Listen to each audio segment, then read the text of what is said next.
Bien, ¿cómo están? Uy, pero ¿qué pasó? No está la voz esa gruesa de Cristian, pero buenas tardes. ¿Están bien? Me van a decir que no están contentos con un día como hoy. Sí, hoy nos dio un respiro, tanta lluvia todos estos días, pero ha sido lindo el hecho de poder juntarnos y estar nuevamente acá, de tener personas que nos visitan, aunque sean niños, que nos visiten nuevos, que estén compartiendo este tiempo. Y vamos llegando a la última parte de este estudio, ¿sí? Que estábamos tratando de ver los domingos. Hace tiempo que venimos estudiando la democracia. No sé si ustedes se acuerdan, pero el concepto de la democracia viene de un escritor que se llama Bertrand Russell, y él decía que estamos en un momento del gobierno de las emociones. Y hemos estado estudiando a lo largo de estos domingos el enojo como una de las cosas que está en nosotros. Hemos trabajado el primer encuentro, me acuerdo, de la ansiedad, ¿sí? Esa cosa que cada uno a veces no está conforme y está ansioso porque las cosas a veces se solucionan y a veces no se solucionan en el momento y pueden pasar un montón de tiempo y vamos a ver que las cosas no se van a solucionar, pero muchas veces el Señor nos llama a confiar. A pesar de que no entendamos, Él nos llama a confiar que Él está guiando el paso. Y hemos visto otras más, ¿sí? Que nos podríamos poner a detallar, ¿sí? Incluso el miedo, ¿sí? Nos podemos poner a detallar el miedo y podemos estar hablando un montón de otras cosas más. Pero hoy vamos a terminar con este estudio, pero vamos a ir a la raíz de todo esto, que tiene que ver con los pensamientos, ¿sí? Renovando los pensamientos. Y alguien dijo en una frase que debemos aprender a gestionar o a educar las emociones. Hay un doctor argentino que se llama Daniel López Rossetti, y él decía que las emociones sanas derivan de una mente sana, ¿sí? Las emociones sanas derivan de una mente sana. Esto es lo que nosotros debemos entender, que la Biblia nos enseña cómo pensar para después cómo sentir. Nunca es al revés, nunca es primero vamos a sentir y después vamos a pensar. La Biblia siempre habla al revés. Primero yo debo acomodar mis pensamientos para que pueda acomodar mis emociones. Y una frase que podemos rescatar de este estudio de hoy dice: cuando siempre hacemos lo que deseamos, terminaremos en el lugar donde no deseamos. Imagínense ustedes, a sus hijos, ¿sí? Pongamos un ejemplo. Si todos los días le dejaran hacer lo que quieren a sus hijos, ¿cómo sería la cosa? Un desastre, un caos. Imagínense si nosotros en el trabajo le dijéramos a nuestro jefe que queremos hacer las cosas como nosotros queremos todos los días. Y no haría falta una autoridad. Imagínense usted en una escuela, que los chicos entraran los 250 en la mañana y te dijeran queremos hacer lo que nosotros queremos. Sería un caos. Si la sociedad no tuviera reglas, no tuviera límites, no tuviera leyes que lo modificaran y que le dijeran las cosas que hay que hacer, la vida sería un caos. Entonces, por eso dice el escritor que no siempre debemos hacer lo que deseamos, porque vamos a terminar en el lugar donde no deseamos. Si muchas veces estamos acostumbrados a tomar alcohol y lamentablemente vamos a terminar siendo un alcohólico si nosotros nos pasamos la mano y vivimos tomando porque quiero tomar, porque yo me gusta tomar y porque yo digo, bueno, yo lo voy a controlar. Y muchas de las cosas que nosotros podemos vivir, no siempre las podemos controlar. Por eso el escritor nos dice que debemos aprender a pensar. Y vamos a ver un ejemplo justamente en el libro de 2 Samuel 13, que no lo vamos a leer todo, pero trata de una historia, ¿sí? De dos hermanastros, 2 Samuel capítulo 13, para que podamos entender este concepto que cuando hacemos siempre lo que nosotros queremos, vamos a terminar en el lugar que no deseamos estar. Y tenemos el ejemplo de Amnón y Tamar. No sé si todos conocen la historia de estas dos personas, de estos dos hermanos, que eran hijos del rey David, ¿sí? Y que en algún momento uno de los dos, ¿sí? Hablando de Amnón, tuvo un deseo descontrolado por su hermanastra, ¿sí? La Biblia dice que tenía amor por su hermana, ¿sí? Por su hermanastra, pero en realidad tenía otro concepto en su corazón y otras cosas en su corazón que lo llevaron justamente a pasar del deseo del amor hacia el odio con respecto a su hermano. Dice 2 Samuel capítulo 13, y dice el versículo 3, y Amnón tenía un amigo que se llamaba Jonadab, hijo de Simea, hermano de David. Y Jonadab era un hombre muy astuto, y éste le dijo: hijo del rey, ¿por qué de día en día vas enflaqueciendo así? ¿No me descubrirás a mí? ¿No me lo descubrirás a mí? Y Amnón le respondió, escuchá lo que dice acá: yo amo a Tamar, la hermana de Absalón, mi hermano, su hermanastra. Y Jonadab le dijo un plan, dice, bueno, le dijo, acuéstate en tu cama y finge que estás enfermo, y tu padre cuando viniera a visitarte, dile, te ruego que venga mi hermana Tamar para que me dé de comer. Y dice la historia que él fingió, tomó el consejo de su amigo, ¿sí? Entre comillas, amigo, tomó el consejo del amigo, hizo lo que tenía que hacer, lo que le dijo a su amigo, que fue mentir, ¿sí? Fingir que estaba enfermo, y él cuando tuvo a su hermana, dice ahí en el versículo 12, a continuación ella entonces le respondió, no, hermano mío, no me hagas violencia, porque no se debe hacer así en Israel. No hagas tal vileza, porque ¿a dónde iría yo con mi deshonra? Y aún así tú serías estimado como uno de los perversos de Israel. Te ruego pues ahora que hables al rey, que él no me negará a ti. Un poco lo quería frenar a su hermanastro, y dice el versículo 14, mas él no quiso ir, sino que pudiendo más que ella, la forzó y se acostó con ella. Y dice el versículo 15, luego aborreció a Amnón con tan grande aborrecimiento que el odio con que la aborreció fue mayor que el amor con que la había amado. Entonces nos damos cuenta de que esta persona tenía un gran deseo. No siempre los deseos, si no los enfocamos como Dios quiere, no siempre nos van a llevar al lugar que nosotros queremos. Este hermanastro terminó violando a su hermana, y de ese deseo que supuestamente tenía por su hermana, terminó cometiendo vileza. Después hay un montón de cosas que hay que ver, la historia de David, cómo toda la familia se desintegra por una cuestión que pasó con este hombre, Amnón y Tamar, y un hecho que pudo realmente ser evitable si él realmente hubiera puesto a Dios en primer lugar. Entonces tenemos el primer mal ejemplo en la Biblia de algo que pasó y sucedió. ¿Sí? Por eso vuelvo a decir, no siempre cuando tenemos un deseo de hacer algo, no siempre podemos hacerlo, porque siempre nos va a llevar a veces al lugar donde no queremos. Ahora, hay un lema en el mundo que dice que si lo sentís, hacedlo.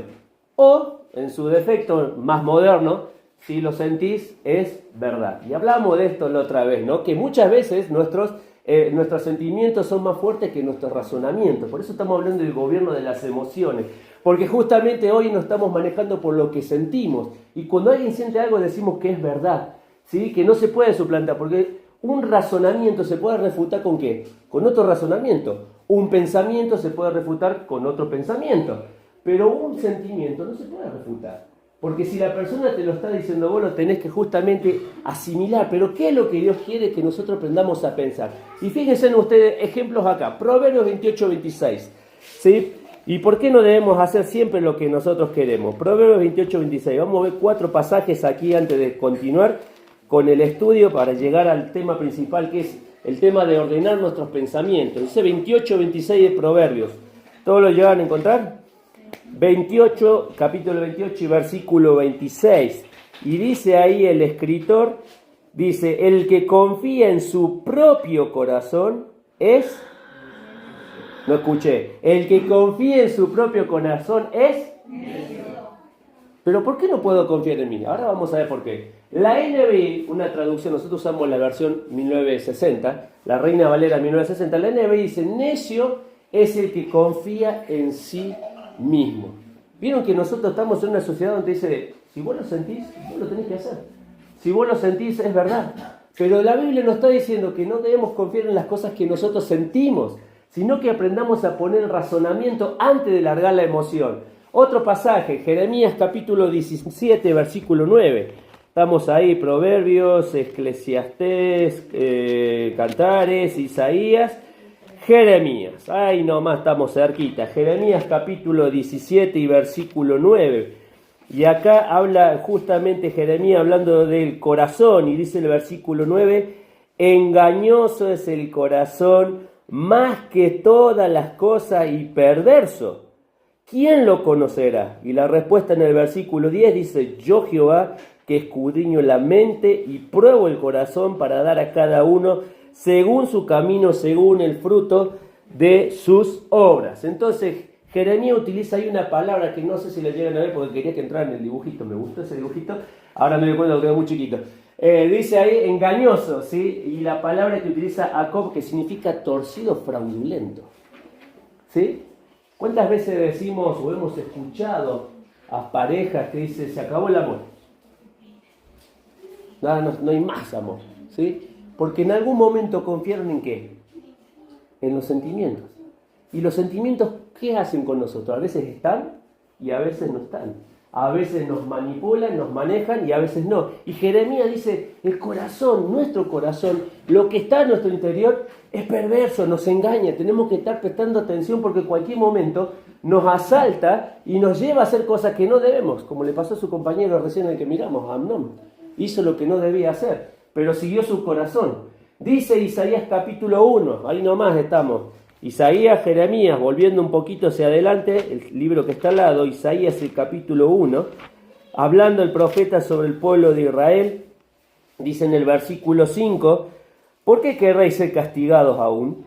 ¿Todavía os rebeláis? Y fíjate lo que dice ahora, toda cabeza está enferma y todo corazón doliente. Y ahí la palabra doliente vuelve a tomar este concepto de enfermo, un corazón que está enfermo. Y recuerden que la Biblia, cuando habla de corazón, no está hablando de este que late, ¿sí? No está de que habla del que bombea sangre a todo el cuerpo. Está hablando del ser interior, la parte intangible de nosotros, la que no podemos tocar, pero la que maneja todo nuestro ser adentro. Por eso tenemos que entender que la palabra del Señor nos está hablando de ese corazón, no de este que late, de lo que somos nosotros como personas, donde están nuestras emociones, donde están nuestros pensamientos, donde está nuestra voluntad. Y termina Eclesiastés capítulo 11 y versículo 9, estamos ahí nomás también al ladito, Eclesiastés capítulo 11 y versículo 9, fíjate lo que dice el escritor acá, dice, alégrate joven. ¿Quién se siente joven hoy? Tanto, pero de la tercera edad. Vuelvo a preguntar, ¿quién se siente joven? Levante la mano. Bien, somos varios los jóvenes acá, ¿o no? Sí, muy bien, somos jóvenes. Dice, alégrate joven en tu juventud y tome placer tu corazón, vuelvo a hablar del ser interior, en los días de tu adolescencia y anda en los caminos de tu corazón y en la vista de tus ojos. Parece que le estamos diciendo a un pibe joven ahora, tenés toda la fuerza, viví la vida, disfrutala. Y a veces hay personas que dicen, no, porque disfrutala, porque después llega a esta edad y va a ver que la vida es así, así. Y parece que le estamos diciendo al pibe que si no disfruta la vida cuando es joven, cuando es grande no se puede disfrutar la vida. Y dice el escritor acá, termina diciendo, punto y coma, pero sabe que sobre todas estas cosas te juzgará Dios. O sea, lo que le está diciendo el escritor, no puedes vivir una vida sin amor. Tenés que tener en cuenta a Dios en tus decisiones y en tus emociones. Y ahí la palabra camino, ¿sí? En el original trata de ver con un modo de vida, con un modo de accionar. Entonces, ¿por qué no debemos confiar en nuestro corazón? Porque nuestro corazón nos engaña. Por eso debemos confiar más que en nuestras propias capacidades. Tenemos que confiar en lo que Dios nos pone en su palabra. Proverbios capítulo 3 decía, fíate de Jehová de todo tu corazón. Y dice, no te apoyes en tu propia prudencia. No creas porque tengas 10, 20, 30 años como persona, o 40, o 50, o 60, sos una persona que conoce de todo. No creas que porque tengas 10 años de cristiano, o 20 años de cristiano, ya te conoces la Biblia y podés manejarte como se te da la gana. No, todos los días debemos ir a la palabra de Dios para que la palabra de Dios nos muestre qué hay en nuestro corazón, porque ¿quién nos va a conocer sino Dios? Decía Jeremías, perverso de corazón, ¿quién lo conocerá? Yo, Jehová, dice. El único que puede decirnos cómo somos. El único que puede decirnos cuáles son nuestras emociones. El único que puede decirnos cómo ordenar nuestros pensamientos. Y siguiendo con esta línea vamos a ir a Romanos capítulo 12. ¿Por qué debemos ordenar nuestros pensamientos? Romanos capítulo 12 y versículo 2. Tal vez es un pasaje que ya no lo habrá escuchado una vez, lo habrá escuchado varias veces de este lugar. No solo por ahí compartiéndolo en una reunión de domingo, sino a veces personas que nos visitan. Romanos capítulo 12 y versículo 2. ¿Sí? La primera de las cosas. No te dejes modelar por la sociedad.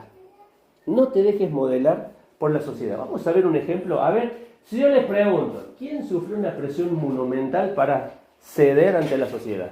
¿A quién se les viene en la mente? ¿Qué? ¿Quién se les viene en la mente?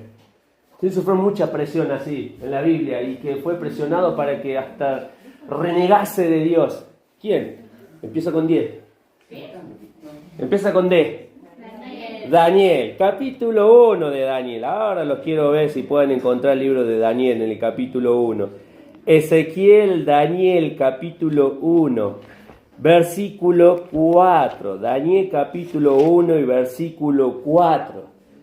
Estamos hablando de las cosas que sufrimos como personas en este mundo. Ahí la primera cosa que dice Romanos capítulo 12 y versículo 2.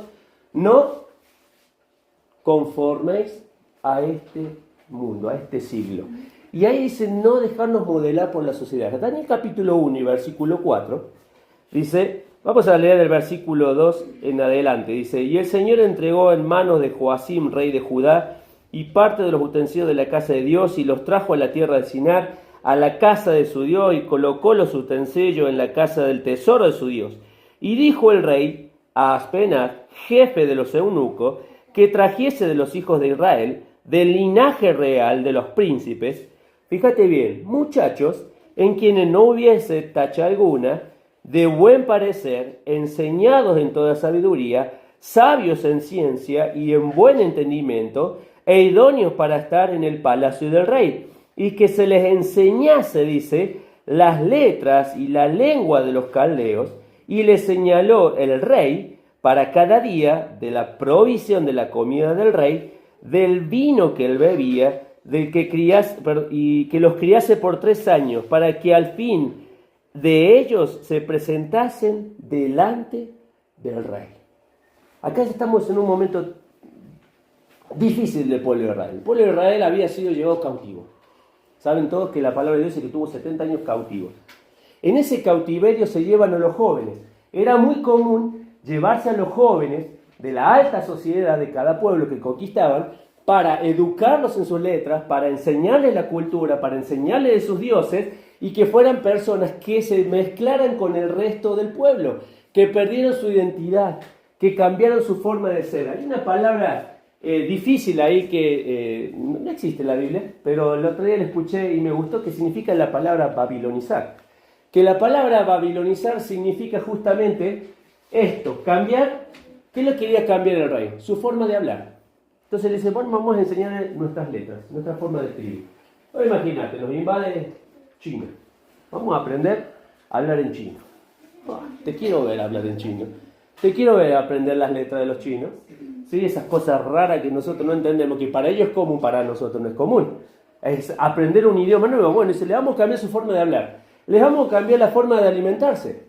¿Sí? Entonces el rey dice, yo voy a hacer la comida, dice, todos los días, y voy a mandar una porción para todos los jóvenes.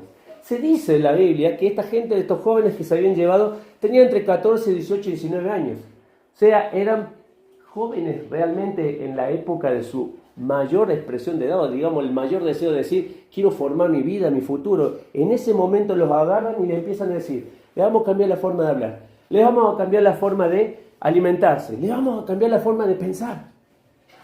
Vamos a meterle en la cabeza todo lo que nosotros creemos, los dioses que nosotros tenemos. Les vamos a enseñar nuestra cultura, las cosas que tienen que respetar de nuestra creencia y de lo que nosotros somos.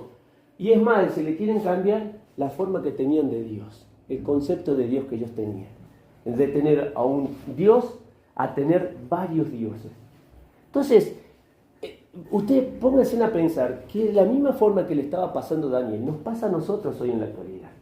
Todo lo que nosotros nos rodea nos está constantemente bombardeando, ya sea la tele, ya sea un teléfono, ya sea la educación, ya sea la cultura, ya sea nuestras amistades, ya sea cualquier cosa que no tenga de Dios en su corazón, está tratando de formar nuestras vidas, nuestro carácter y amoldarnos para ser no diferentes, sino iguales a todos. Que todos seamos lo mismo, que no haya Dios, que no haya una religión, que haya varias religiones, entonces todos tienen la posibilidad de acercarse. Pero es el mundo que quiere realmente cambiar nuestra forma de ser, como le estaba pasando a Daniel, siendo presionados.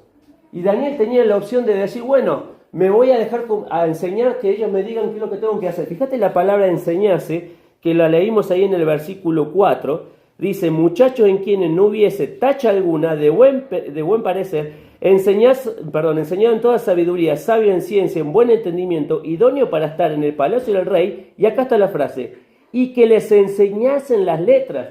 Y ahí la palabra significa aguijonear, significa enseñar, acostumbrar. Entonces vos ves, vamos a poner un ejemplo clásico, la tele. ¿Quién no vio tele hoy? Levante la mano. ¿Quién no vio? Hago la otra pregunta. ¿Quién vio tele hoy? Levante la mano. Yo vi tele. Todos, bueno, los que llegaron a ver tele. Por lo general la televisión antes, para aquellos que tenemos un poquito de cana, apenas un poquito, no tanto, ¿no? No te ríes. Antes vos mirabas la tele y eran las 10 de la noche y aparecía, no sé si ustedes se acuerdan, el famoso un orejón así, todo pollillo, y te decía que hay que ir a dormir, que te tenés que acostar, que cambia el horario, que no es el horario de menores, tienen que dormir los menores para que podamos pasar cosas de mayores. ¿Qué es lo que estaba diciendo? Que se acabó el horario en el cual los niños podían estar frente a ¿qué? A la tele, ¿sí? Hoy no tenemos eso. Pero la contraproducción que tenemos, que a lo largo de todo el día, lo que antes se veía después de las 12 se puede ver a cualquier momento del día. Entonces vos ves una relación, o ves una desnudez, o ves, no sé, algunas otras cosas más, a veces suicidios, a veces ves consumo de mercancías, droga, alcohol, lo que sea, desenfreno, lo ves a cualquier hora del día. Ya no hay un límite de horario para respetar la inocencia de los chicos. Y eso va entrando y se va haciendo costumbre. Entonces yo voy saliendo y digo, bueno, si la tele dice que la gente se droga, y bueno, cualquiera que se esté drogando es común. No, no es común. Pero nos están acostumbrando a perder la sensibilidad sobre ciertas cosas para que lo tomemos como una sociedad normal. ¿Y saben qué? Muchas veces nos llevan a justamente acostumbrarnos a las cosas. Acostumbrarnos que lo que está mal se debe permitir. Acostumbrarnos a lo que es malo se lo debe llamar bueno. Acostumbrarnos a que debemos cambiar los valores, que no tenemos que ser tan cerrados, que no tenemos que ser tan de la antigüedad. El otro día escuchaba a una persona que decía, cambió tanto la escuela que antes los directivos tenían una función de generar miedo entre los maestros. Yo la escuchaba decir, y los directivos de ahora tienen que ser todos amor, tienen que ser todos amor. Entonces, ¿cuál será el concepto de amor de esta persona? Porque si ella quiere que todos sean amor, ¿sí? ¿Cuál sería el concepto de amor? Porque en el amor uno pone límites, ¿o no? Si nosotros vemos que nuestro hijo está camino al enchufe y va a meter el dedo, va a decir, ay, yo lo amo tanto que quiero que haga lo que él quiere. No, ¿qué hacemos nosotros? Vamos y nos ponemos al frente, o antes de que agarre el enchufe, ¿qué hacemos? ¡Pah! Un chirlo en la mano. Bueno, a veces. Antes lo agarramos antes de que meta la mano. Pero ponemos límite por amor. Y el miedo mira cómo nos hace, tenemos que perder, como se dice, perder el miedo o el respeto. La Biblia dice que la autoridad está puesta para engendrar temor al que hace lo malo, no al que hace lo bueno. Si vos haces bien las cosas, no tenés por qué tenerle miedo ni a un directivo, ni a un jefe, ni a un maestro, a nadie, si vos estás haciendo las cosas bien. Ahora, si vos estás haciendo las cosas mal, sí vas a tener temor. Porque sabés que en cualquier momento te van a decir, esto está mal. Entonces, ¿por qué la sociedad cambia? Porque quiere que realmente nosotros cambiemos nuestra forma de pensar. Y en especial, la generación que viene.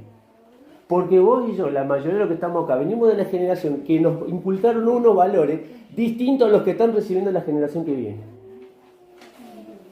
Y fíjate vos lo que para Daniel era importante. ¿Saben lo que significa Daniel? Dios es mi juez. Entonces él en su mente no tenía presente lo que quería la sociedad. Él tenía presente lo que quería Dios. Pero hay que tener valor para plantarse de esa manera. Y decir, no me voy a dejar influenciar por el mundo. Mirá lo que dice acá el escritor. El secreto del éxito de Daniel, ¿cuál fue? Tomar una decisión firme. Capítulo 1, versículo 8. Y dice, y Daniel propuso en su corazón, ¿qué cosa? Che, pero parece que no tomaron la merienda hoy. Vamos de nuevo. Y Daniel propuso en su corazón no contaminarse. Y saben que ahí Daniel 1.8, justamente la palabra propuso, viene de Zoom, sí, no del Zoom del 2020, ¿no? De la pantalla. Viene de la palabra que dice poner, decidir, escoger, determinar, tomar una decisión. Muchas veces pensamos que si yo me pongo firme, no, la gente me va a tomar como alguien. No.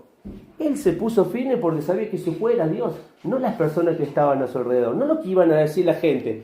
Y esto no significaba ir pegándole palo a todo el mundo, significaba que justamente se dejaba guiar por el Señor. Y la palabra contaminarse tenía que ver con esto, con profanar, con ensuciarse. Eso es lo que quiere hacer el mundo, ensuciar nuestra mente, nuestro corazón, que seamos todos iguales. Y sin embargo, Dios nos llama a que nosotros seamos santos. Santos. ¿Diferenciados de qué cosa? De un mundo corrupto. Entonces, ¿cuál es lo primero de las cosas? No dejar que la sociedad nos moldee. ¿Cuál es la segunda de las cosas? Romanos capítulo 12, vamos ahora sí leer, y versículo 2. Romanos 12:2, que no lo leímos recién, y ahora sí lo vamos a leer. Romanos 12:2. Segunda de las cosas que pide el escritor ahí. La primera dijimos no dejarse moldear por la sociedad, menos nuestros pensamientos. Pero Romanos 12:2 dice, no conforméis a este siglo, sino transformados por medio de la renovación de vuestro entendimiento. Y esa segunda frase del capítulo 12, versículo 2, tiene que ver con esto, con nuestro cambia tu manera de pensar. La palabra que utiliza metamorfosis está compuesta de dos palabras, ¿sí? Meta, no tiene nada que ver con Facebook, ¿sí? Por la duda que alguien diga, meta viene de Facebook, no. Meta, que significa más allá o cambio, y forme, que tiene que ver con la forma. Cambia tu forma de pensar. ¿Cómo hago para cambiar la forma de pensar? Bueno, vamos a ver lo que dice la Biblia. No se puede cambiar de conducta si antes no se cambia él. A ver, vamos de nuevo. No se puede cambiar de conducta si antes no se cambia ¿qué? El pensamiento. ¿Vos querés modificar la conducta de alguien? Tenés que cambiarle la forma de pensar. ¿Cómo hago para que mi hijo deje de hacer tal cosa? Hay que cambiar su manera de pensar. Hay que cambiárselo. ¿Cómo hacemos? Mirá el ejemplo de Israel. Éxodo capítulo 19. Éxodo capítulo 19. Segundo libro de la Biblia. Génesis, Éxodo, sí, capítulo 19. Hay 4 pasajes que hablan de esto ahí en ese lugar. Capítulo 19 del libro de Éxodo. Nos encontramos 3 meses después que el pueblo de Israel había salido de la tierra de Egipto. ¿Dónde estaba Egipto? Era la tierra de esclavitud para ellos, no era una tierra de placer y de gozo. Eran esclavos, tenían que trabajar todos los días, hacer ladrillos para el pueblo de los egipcios, con paja, con sus manos, con su barro. No les daban para comer, les daban, según los escritores, los mismos ellos decían que les daban ajo y puerro. Qué linda dieta para comer todos los días, ¿no? Para comer todos los días ajito. Mamá, ¿qué para comer hoy? Ajo. Y después de la noche, ¿qué para comer? Sopa de ajo. Y al otro día, desayuno, ajo. 2 dientes de ajo. Y claro, y vos decís, pero no hay otra cosa para comer que no sea ajo. Puerro y ajo. O sea, no era un lugar donde la estaban pasando bien. Y dice el capítulo 19, versículo 1. En el mes tercero de la salida de los hijos de Israel, de la tierra de Egipto, en el mismo día, llegaron al desierto de Sinaí. Versículo 6. Y vosotros, dice, me seréis un reino de sacerdotes y gente santa. Estas son las palabras que dirás a los hijos de Israel. Dios lo llamó a Moisés, le dice, Moisés, decirle al pueblo de Israel esto, serán una nación santa y serán mi pueblo. Eso le estaba diciendo. Capítulo 20, versículo 1. Y habló Dios todas estas palabras diciendo, yo soy Jehová tu Dios que te saqué de la tierra de Egipto, de la casa de servidumbre. Capítulo 21, ¿sí? Y versículo 1. Y vuelve a decir, estas son las leyes que les propondrás. Qué palabra tan difícil. Propondrás, a ver, vamos a decirlo juntos. Propondrás. No te escuché, ¿eh? Propondrás. ¿Qué significa esa palabra?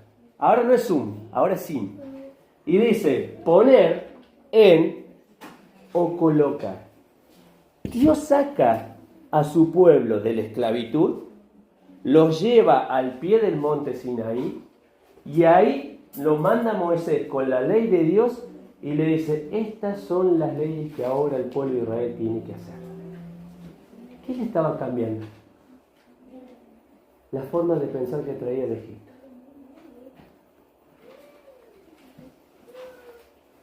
¿Sabes lo que quiere hacer Dios con nosotros? cambiar nuestra forma de pensar a través de su palabra. Esta semana que pasó, nos juntamos con los varones. Hay una anécdota muy linda de unos chorizos ahí. Después les pueden preguntar a cualquiera de los varones que les pueden contar. Y algunos recibieron chorizo en la casa, ¿sí? También. No voy a decir nada, pero sí, ya tengo información que me ha llegado que ha sido tan multiplicador lo que hizo el Señor que llevó hasta distintas casas para que desgusten esto que estábamos comiendo nosotros. Es una linda experiencia. Pero una de las cosas que veíamos con los varones en esta última reunión, lo importante que debe ser para nosotros, ¿saben qué cosa? Nuestro tiempo a solas con el Señor. Porque es en el momento en que Dios nos habla a cada uno. Y habíamos visto, a ver los varones si me ayudan, ¿en qué momento del día teníamos que hacer nuestro encuentro con el Señor? Muy bien, bien Lolo. ¿A qué hora, Lolo? A ver, a la hora que te levantas vos, Lolo. 5 de la mañana. Qué grande. ¿Ah? 7, Lolo. Vamos, Lolo a las 7 se levanta, el tipo hace su devocional. Qué capo, ¿eh? Tomó la lección al pie de la letra. Pero el mejor momento es a la mañana, ¿sí? Y ahí dice, darse un tiempo con la palabra del Señor, orando, meditando, preguntándole al Señor, ¿por qué hacemos eso a la mañana? Porque queremos cambiar esto. Porque si queremos cambiar nuestras acciones, si queremos cambiar nuestra producir en el Señor, tenemos que aprender a cambiar nuestra forma de pensar. Por eso dice Dios, los llevó al pueblo, le dijo a Moisés, dale la ley, porque esto es lo que vas a poner ¿dónde? Adentro de ellos. Les propondrás esto. Y ahí comienza a alargar toda la ley. Y vos tomás Éxodo capítulo 21 y hasta el finalizar vas a encontrar una ley tras otra. Y agarrás el Levítico y Dios le sigue dando ley. Y vos decís, tanta ley necesitamos. Sí, porque hay que cambiar toda nuestra manera de pensar. No solo una parte. Todo lo que nosotros somos tiene que ser cambiado por el Señor. Y dice ahí la advertencia que nos da la palabra, ¿sí? Cuando no hacemos lo que nosotros tenemos, que sabemos que tenemos que hacer, ¿viste? Que ahí dice que sabemos que tenemos que hacer cosas, es como, ¿viste? El que tiene como aquel que tiene la presión alta, ¿viste? Sabe que no tiene que comer cosas saladas, ¿y qué hace? Come cosas saladas. Tal como aquel que tiene, ¿cómo se llama el azúcar en la sangre? ¿Diabetes? ¿Sí? Y sabe que no tiene que comer cosas dulces, ¿qué hace? Come cosas dulces, ¿viste? Entonces, siempre transgrediendo. Entonces, saber que tenés que hacer cosas y a veces no las haces. Y fíjate lo que dice acá en la palabra de Dios. Isaías capítulo 5. Isaías capítulo 5 y versículo 13. ¿Qué pasa si yo no me dedico justamente a pasar ese tiempo con el Señor? Capítulo 5 de Isaías y el versículo 13. Capítulo 5 y versículo 13. Y dice a continuación el escritor, porque mi pueblo, dice, fue llevado cautivo porque no tuvo, ¿qué cosa? Che, para. Vamos de nuevo. Porque mi pueblo fue llevado cautivo porque no tuvo conocimiento. Y ahí la palabra cautivo tiene que ver con ser deportado a la fuerza. ¿Sí? Cuando el pueblo de Israel fue cautivo, no es que le dijeron, chicos, ¿quieren venir que los llevamos a Babilonia para que vayan con nosotros y disfruten? No. ¿Qué hace cuando una nación tiene poder o dominio sobre la otra? Va por la fuerza. No va preguntando si quieren ir. Y Dios dice, mi pueblo fue llevado cautivo porque le faltó conocimiento. Segunda de las cosas, Oseas capítulo 4. Ay, ahí los maté. Oseas capítulo 4. A ver, el primero que le encuentra lo lee, por favor. Oseas el capítulo 4. ¿Quién lo encontró? No se vale con teléfono. Dale, velo. Mi pueblo fue destruido porque le faltó conocimiento. Por cuanto desechaste conocimiento, yo te echaré el sacerdocio. Porque olvidaste la ley de tu Dios, también yo me olvidaré de ti. Muy bien. Primero dijo que fue llevado cautivo, porque le faltó ¿qué cosa? Conocimiento. ¿Qué le pasó ahora, Facu, al pueblo? ¿Qué dice ahí que le pasó? ¿Cómo dice mi pueblo fue que ahora? Destruido. Fue destruido. ¿Por qué causa? Le faltó conocimiento.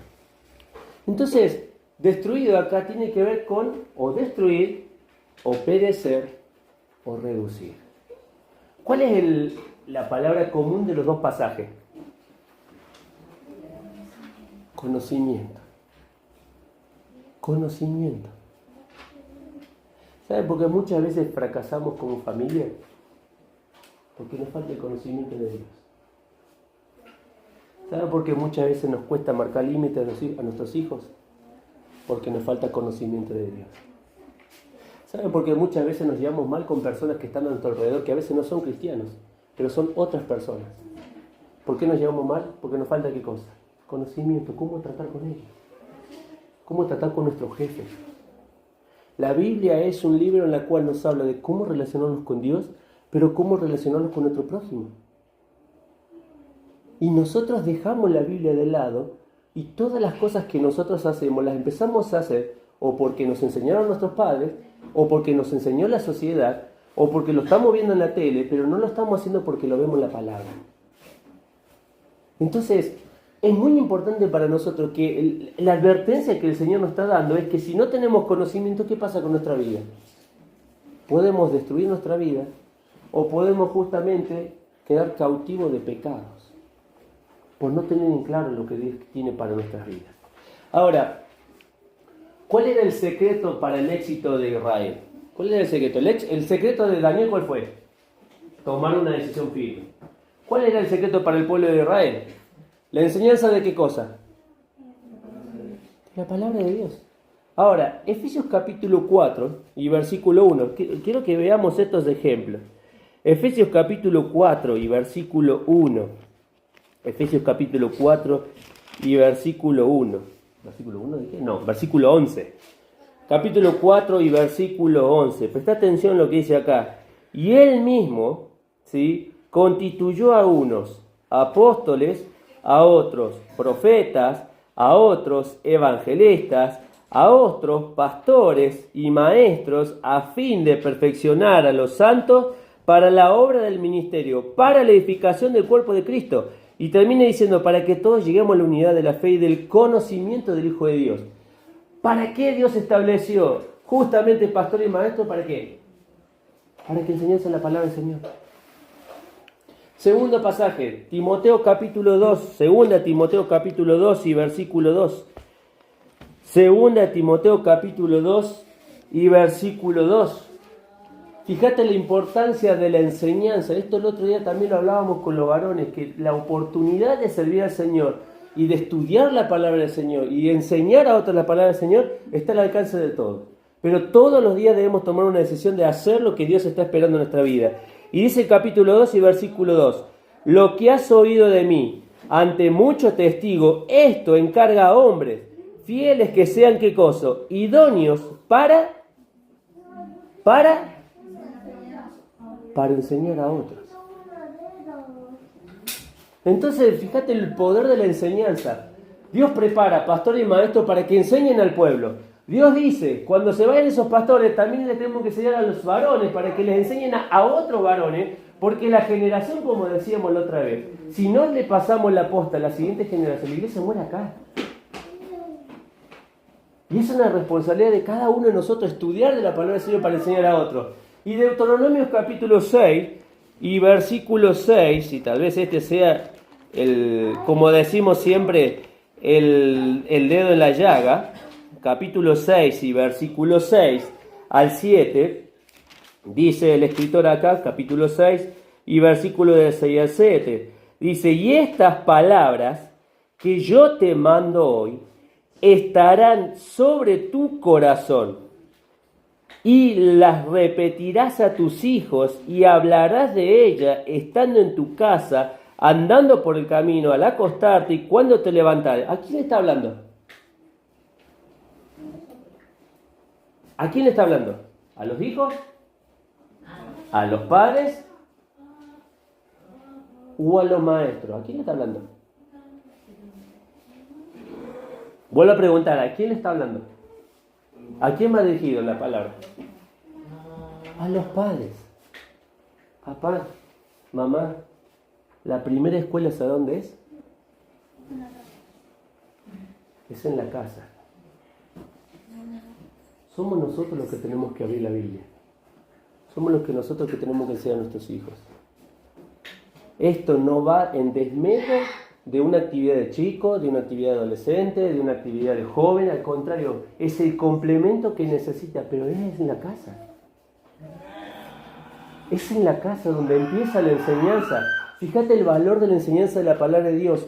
En la iglesia a través de pastores, en los hombres que se puedan encargar de enseñarle a otros hombres, en la familia para que se lo puedan enseñar a sus hijos. El valor que tiene la enseñanza de la palabra de Dios tiene ese mismo valor para nosotros. Tanta riqueza que hay en la palabra del Señor. Fueron allá tus palabras, decía el escritor, y yo las comí, y tu palabra fue por alegría y gozo de mi corazón. Hay tanto para sacar de la palabra del Señor. El secreto está entonces en la enseñanza de la palabra. Tomémonos el tiempo de enseñar. No dejemos que las cosas del mundo moldeen la mente de nuestros hijos. No dejemos que el mundo queme la mente de nuestros hijos. No dejemos que nuestros hijos cometan y tomen decisiones que después nos vamos a arrepentir como padres y llegamos después de que el incendio ya comenzó. Es antes. Es antes. Por eso dice acá, papá tiene que estar primero en vos. Estarán sobre tu corazón. ¿Qué está diciendo el escritor ahí? Primero nosotros. No le puedo decir a mi hijo, léete la Biblia, si yo no leo la Biblia. No le puedo decir, orá si yo no oro. No le puedo decir, congregate si yo no me congrego. ¿Te das cuenta? ¿Te das cuenta de lo que el Señor nos está pidiendo a nosotros? El secreto de nuestro éxito está en que podamos justamente enseñar de la palabra del Señor. Romanos capítulo 12 y versículo 2, y ya vamos ahí terminando. Volvemos porque el pasaje lo dividimos en tres. Primero dijimos que el mundo no debería amoldar nuestros pensamientos. Segundo, dijimos que debíamos transformar nuestra manera de pensar a través de la enseñanza de la palabra del Señor. Y la tercera de las cosas, ¿sí?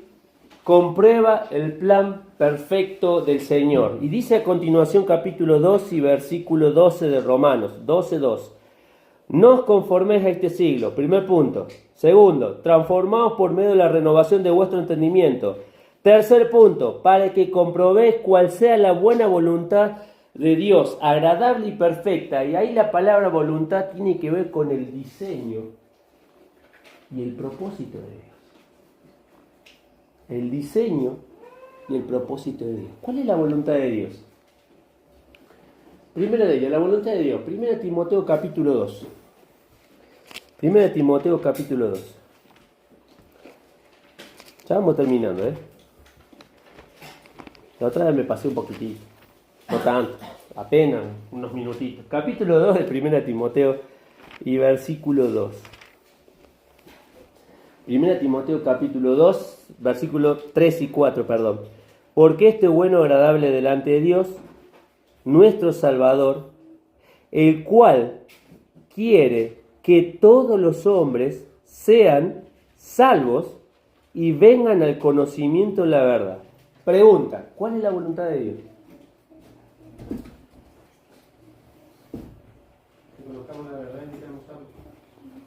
El deseo de Dios es que todos sean salvos. Porque de tal manera, dice la palabra de Dios, amó Dios al mundo. Él se sacrificó por todos. Después la gente escucha el mensaje y decir, yo soy pecador, yo necesito de Dios. O puede decir, a mí esto no me sirve, no me llena. Pero el primer propósito de Dios, la voluntad del Señor, es salvación. Salvación. Entre paréntesis, tareas que todos tenemos responsabilidad. Todos tenemos la responsabilidad de llevarles a otros a conocer de Cristo. ¿Qué más es la voluntad del Señor? Efesios capítulo 2 y versículo 8. Efesios capítulo 2 y versículo 8. Del 8 al 10. Dice, porque por gracia sois salvos por medio de la fe, y esto no de vosotros, pues es don de Dios, no por obras, para que nadie se gloríe. Versículo 10. Porque somos hechura suya, creados en Cristo Jesús para, ¿qué dice? A ver, vuelvo a leer de nuevo. Versículo 10. Porque somos hechura suya, creados en Cristo Jesús para buenas obras, las cuales Dios preparó de antemano para que anduviésemos en ellas. Entonces, el segundo propósito de Dios, somos salvos no por obras. ¿Sí? No es que vos tenés que hacer buenas cosas para ganarte el cielo. Desde ya te digo que estás arruinado. Porque por más que hagas un montón de obras y cosas buenas, no te vas a ganar el cielo. Pero no somos salvos por obras, que ahí me salió obras, sino para buenas obras, las cuales Dios dice ya preparó de mano. ¿Sabés que ahí la palabra cuando dice hechura tiene que ver con la realización de un poema? La palabra hechura tiene que ver con un poema. ¿Y sabes lo que hace Dios con nuestra vida? Quiere escribir un poema. Quiere escribir una vida que el mundo pueda reflejar que Dios es real. Que Dios no es mentira. Que Dios no es, como le decimos los chicos, un viejito con barba y con bastón. Sino que es un Dios presente en nuestras vidas. Por eso cuando venimos hoy, el primer día de la semana, venimos justamente a celebrar esto que venimos a recordar, la cena del Señor. Donde venimos a recordar en el pan y en la copa el primer punto, la voluntad del Señor, la salvación de nosotros. Pero el segundo punto de la voluntad del Señor es que hagamos buenas obras. ¿Querés cambiar tu manera de pensar? De actuar. Cambia tu manera de pensar. ¿Cómo cambio mi manera de pensar? Comenzá a poner palabra de Dios en tu mente. Así como Dios salvó el pueblo de Israel, ¿se acuerdan? La Pascua. Y que Dios lo sacó con mano fuerte y el pueblo venía gozoso porque había visto la mano de Dios, de cómo lo había sacado. Llegó el pueblo al monte de Sinaí y dijeron, qué lindo, somos libres. Y dice el Señor, sí, son libres, pero ahora déjenme cambiar sus acciones. Comiencen a poner palabra de Dios en ustedes. Y le empieza a decir, no matarás, no robarás, amarás a tu prójimo, honrarás a tu padre. Cosas que allá en Egipto no hacían. Y Dios le dice, todo eso que yo te estoy poniendo, ahora ponelo por práctica. Ahora ponelo por práctica. Y de eso se trata la salvación que Dios hizo para nosotros. Es que nosotros hoy podamos ser personas que hacen buenas obras, no para ganarnos el cielo, sino porque Dios ya las preparó de antemano para que anduviésemos en ella. Quiera Dios realmente ayudarte en esta tarde y que puedas entender que la única forma de ordenar nuestros sentimientos es a través de que ordenemos nuestros pensamientos. La forma de ordenar nuestros pensamientos es a través del conocimiento de la palabra de Dios y la puesta en práctica de ella, para que cambiemos. Hay un pasaje más que se me viene a la mente. De Pablo decía, en Efesios, el que robaba, ¿qué tiene que hacer ahora? No robe más. El que mentía a su prójimo, dice, ahora no mienta más. ¿Por qué dice Dios eso? Porque te pone el conocimiento, para que nosotros con ese conocimiento lo pongamos en práctica y cambiemos nuestras acciones. Dios cambió nuestra eternidad, cambió nuestro futuro, pero quiere que cambiemos en este presente. Todas las cosas que tengamos que dejar, vamos a la palabra de Dios, que la obra de Cristo nos va a libertar. Vamos a orar para poder participar de los símbolos. Padre, te damos gracias por la obra de Cristo. Gracias, Señor, porque la transformación que has hecho en nuestras vidas ha sido desde adentro hacia afuera. Lo que nadie podía cambiar, nuestro corazón. Tu palabra decía que pondrás en nosotros la ley escrita en nuestros corazones. Solo se pudo lograr hasta la obra de Cristo. Si Cristo no hubiera ido a la cruz, aún nuestros pecados estarían separándonos de Dios. Pero al morir Él, todo pecado fue quitado para que nosotros creyésemos en la obra de Cristo y nuestra transformación comenzara en el mismo momento en que aceptamos a Jesús como nuestro Salvador. Te damos gracias por lo que Cristo hizo, Señor. Al participar de estos símbolos, queremos recordar en el pan que si no fuera porque Él llevó nuestros pecados, hoy nosotros estaríamos en pecado. Gracias por la obra que Cristo realizó. Bendice nuestras vidas, nuestros corazones, la vida de aquellos que nos rodean. Ayúdenos a hacer luz, Señor,